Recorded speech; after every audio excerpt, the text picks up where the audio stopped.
مفتی زاہد حسین کے بیانات کے لیے مفتی زاہد حسین آفیشیل کو سبسکرائب کریں۔ مفتی زاہد حسین آفیشیل۔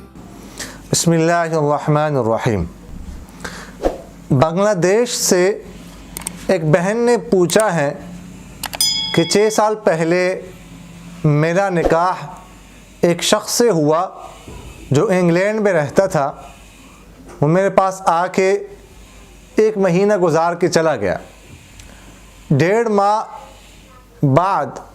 ہمارا فون پر جھگڑا شروع ہو گیا۔ وہ کہتا تھا کہ آپ کے گھر والوں نے مجھے کیا دیا۔ 1.5 سال تک ہمارا رابطہ رہا، اس کے بعد ختم ہو گیا۔ اب کئی سالوں سے ہمارا رابطہ نہیں ہے۔ پوچھنا یہ ہے کہ 6 سال نہ ملنے کی وجہ سے ہمارا نکاح باقی ہے،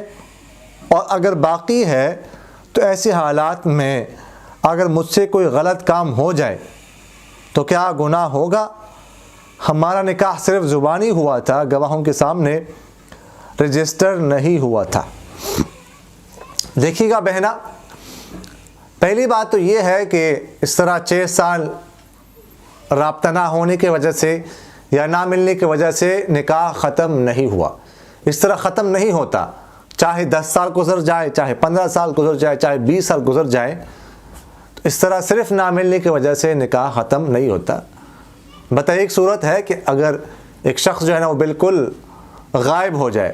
اس کا کچھ اتا پتہ نہ ہو، وہ کہاں پر ہے، ٹھیک ہے، تو اس کے بارے میں ہے وہ ایک لمبا جو ہے نا وہ ایک پروسیس ہے کہ 90 سال جو ہے نا گزر جائے، اس کے جو ہم عمر ہیں وہ سارے مر جائے، 90 سال اس کی تحدید کی گئی ہے۔ اس کے بعد جو ہے نا اس کو جو ہے نا وہ مردہ سمجھا جائے گا۔ اس کے بعد اگر خاتون جو ہے کسی اور جگہ نکاح کرنا چاہیں تو کر سکتی ہے، اس سے پہلے جو ہے نا وہ نکاح ختم نہیں ہوتا۔ البتہ اور دوسری بات یہ ہے کہ ایسی صورت میں جو ہے نا ظاہر ہے کہ نکاح باقی ہے، نکاح نہ بھی باقی ہو،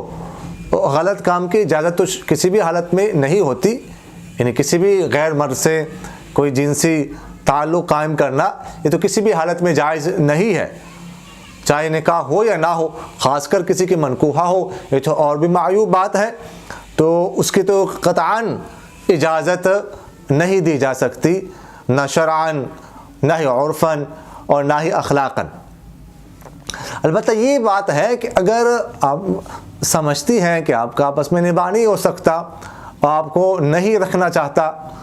تو پھر اس کی 2 صورتیں ہیں کہ اس سے آپ کی جان چھوٹ جائے۔ پہلی صورت جو سب سے آسان صورت ہے وہ تو یہی ہے کہ وہ شخص آپ کو خود ڈائیورس دے دے، آپ کو طلاق دے دے،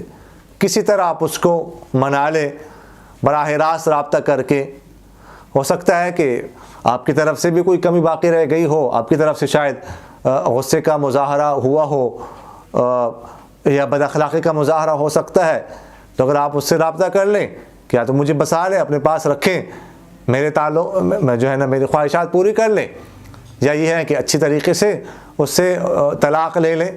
یا کسی اور سے کہلوا دیں کہ وہ آپ کو خود ہی جو ہے نا وہ طلاق دے دے، اس کو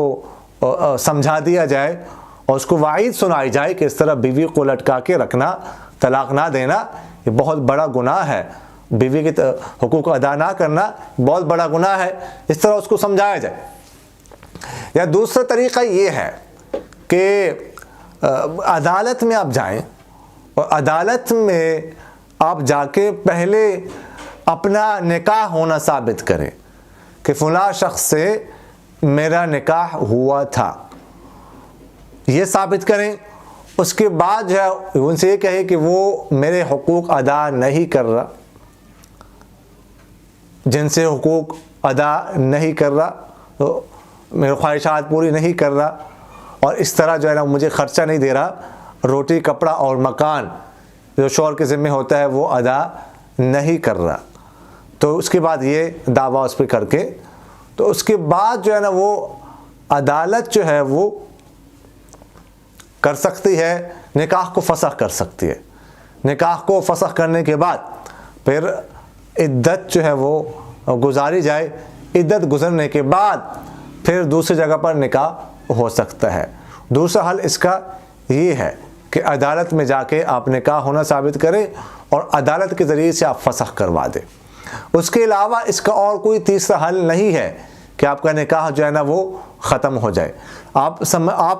کہہ رہی ہے کہ آپ کا نکاح رجسٹر نہیں ہوا تھا۔ رجسٹر ہونا جو ہے نا وہ ضروری نہیں ہے شرعاً تو گواہ ہوتے ہیں، گواہوں کے سامنے آپ کا نکاح ہوا تھا، اور اگر آپ کے ساتھ گواہ جائیں اور گواہی دے دیں کہ ہاں جی ہمارے سامنے جو ہے نا اس کا فلاں شخص سے نکاح ہوا تھا، ہماری موجودگی میں ہم اس وقت حاضر تھے، اس کے بعد جو ہے نا وہ آپ اس میں جو ہے نا کیس کریں حقوق کی ادائیگی نہ کرنے کا، تو عدالت آپ کا نکاح فسخ کر دے گی، اور اس طرح عدت گزرنے کے بعد پھر آپ کا دوسری جگہ جو ہے نکاح ہو سکتا ہے۔ ادروائز کوئی اور صورت نہیں ہے جس سے آپ کی جو ہے نا اس سے جان چھوٹ جائے۔ اقول قولی ھذا استغفر اللہ لی ولکم ولسائر المسلمین فاستغفروہ انہ ھو الغفور الرحیم۔